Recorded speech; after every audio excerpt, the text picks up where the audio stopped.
ये है nothing phone 2A। Nothing वाले ना कुछ विवादों में रहते ही हैं। इससे पहले हालांकि पॉजिटिवली थे कि कुछ नया ला रहे हैं, लेकिन इस बार थोड़ा नेगेटिवली चलेगा क्योंकि इन्होंने इस फोन को लॉन्च तो किया लेकिन इसके साथ साथ ऑप्टिमाइजेशन लॉन्च नहीं करी। तो परफॉर्मेंस में बहुत लोगों ने शिकायत की कि भाई साहब हमें BGMI में तगड़ी परफॉर्मेंस नहीं मिल रही है। तो हमने बोला भाई साहब हम टेस्टिंग करेंगे, आपके सामने सारे रिजल्ट लाएंगे। एंड रिजल्ट लाने ही वाले थे कि एक और अपडेट दे दिया, उसमें बहुत सारी चीज़ें फिक्स भी हो गई।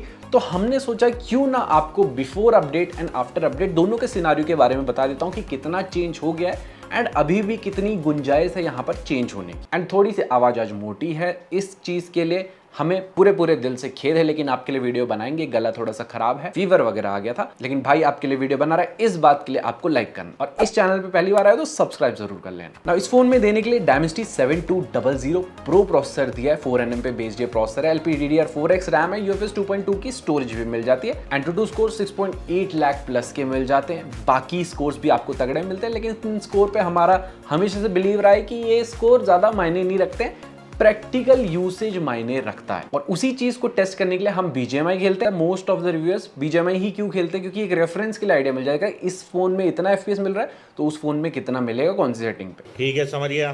ठीक है, समझ गए। तो यहाँ पर बिफोर अपडेट का सिनारियो बता देता हूँ। बिफोर अपडेट में हमने गेम को स्टार्ट किया था 66% बैटरी से एंड रूम टेम्परेचर था तब 37 डिग्री सेल्सियस। फोन का भी फ्रंट एंड बैक दोनों 37 डिग्री सेल्सियस था। एंड खेलने के 3-4 मिनट बाद ही 40 to 50 FPS के बीच में ही हमें FPS देखने को मिल रहे थे, जो थोड़ा सा शॉकिंग था क्योंकि उसके आगे वो बढ़ ही नहीं रहे। हमने सोचा बढ़ जाएंगे, कुछ ग्लिच वगैरह होगा, क्योंकि मोस्टली गेम्स में हो जाता है कभी कभी ऐसा। तो यहाँ पर 5-6 मिनट बाद हमारी आंखें और ज्यादा खुली रह गई कि ये 30 to 35 FPS के बीच में ही आ गया। उसके बाद ही उससे आगे बढ़े ही ना, जैसे कि आप सब अब देख सकते।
हमने 2 TDM खेले तो ऑलमोस्ट 15 मिनट खेलने के बाद ना यहाँ पर टेम्परेचर बहुत ज़्यादा फ़ोन में नहीं बढ़ रहा था। फ्रंट में 39 डिग्री सेल्सियस चला गया था, बैक में 38 डिग्री सेल्सियस था, जो मैं बोलूँगा नॉर्मल है। अभी मैं पुणे में रहता हूँ तो थोड़ा बहुत गर्मी यहाँ पर अच्छी खासी स्टार्ट हो चुकी है। और विदाउट AC हम सारी टेस्टिंग करते हैं क्योंकि AC तो है ही नहीं। हसदे चेहरिਆਂ ਦਾ मतलब ये नहीं ਹੁੰਦਾ कि उन्होंने कोई तकलीफ नहीं होती। इसके बाद हमने क्लासिक मैच भी खेला। एक्चुअली 2 क्लासिक मैच खेले। स्टार्टिंग में हम जल्दी मर गए थे, दोबारा हमने स्टार्ट कर दिया। तब पूरे क्लासिक मैच में 30 to 35 FPS के बीच में ही हमें यहाँ पर FPS देखने को मिले।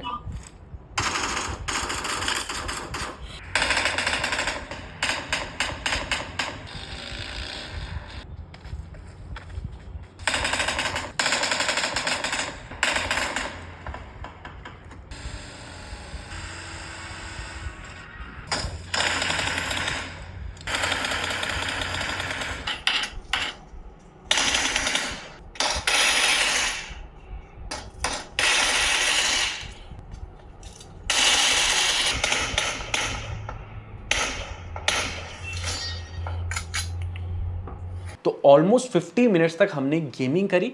उसमें एक चीज तो पता चल गया कि बैटरी का टेम्परेचर नहीं बढ़ रहा है, ना फोन का टेम्परेचर बढ़ रहा है, क्योंकि टेम्परेचर फ्रंट में 37 डिग्री सेल्सियस था, बैक में 37 डिग्री सेल्सियस था, 50 मिनट गेमिंग कंटिन्यूसली करने के बावजूद। तो थर्मल्स डेफिनेटली यहाँ पर अच्छे हैं, और बैटरी भी जो ड्रॉप हुई थी 66 से 56 आ गई थी, मतलब 10% ड्रॉप हुई थी 50 मिनट्स के गेम प्ले पे, जो बहुत ज्यादा हाई ड्रेन वाली सिनारियो नहीं है। बट कुछ ना कुछ तो सॉफ्टवेयर में लोचा था, जिसकी वजह से यहाँ पर गेमिंग में प्रॉपर हमें FPS देखने को नहीं मिल रहे थे, क्योंकि यही प्रोसेसर दूसरे फोन में भी वहां पर तगड़ी परफॉर्मेंस मिल जाती है, तो इस फोन में क्यों नहीं? प्रोसेसर भी लाइक मैं नहीं तो कौन बे। तो भाई साहब यही वीडियो हम अपलोड करने वाले थे, लेकिन तभी अचानक से एक अपडेट प्रकट हुआ भाई साहब। तो इस अपडेट में एक पर्टिकुलर सेक्शन में लिखा हुआ था optimize the overall performance of games including BGMI and more. तो समझ आ गई चीजें यहाँ पर फिक्स हो गई होंगी। तो दोबारा से हमने टेस्टिंग चालू कर दी। इस बार हमने बैटरी स्टार्ट की थी 85% से, एंड टेम्परेचर फ्रंट में 37 डिग्री, बैक में भी 37 डिग्री था।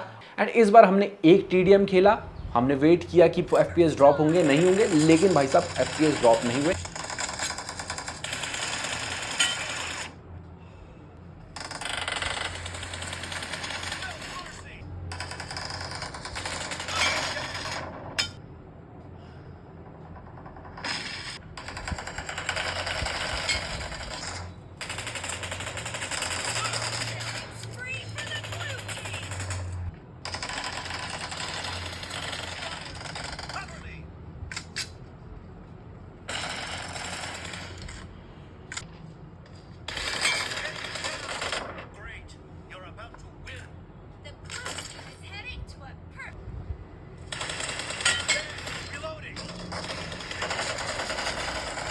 और TDM के जस्ट बाद हमने एक और क्लासिक मैच भी स्टार्ट कर दिया इरेंगल का।